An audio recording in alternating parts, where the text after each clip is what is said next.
I really love this bathroom cabinet that Yaheetech sent me.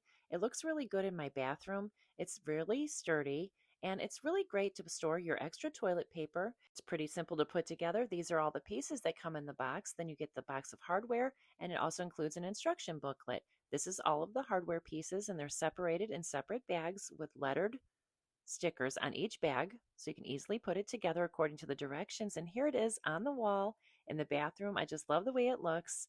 It's so nice and sturdy. It has a lot of room for toilet paper, and if you open it up, you've got room for all of your different products and your towels, whatever you like. It makes your bathroom nice and clean and organized. There's three shelves, so that makes a lot of room to get stuff off of your counter and into this cabinet so it's out of sight. It took about 20 minutes to assemble and it was really easy to hang on the wall.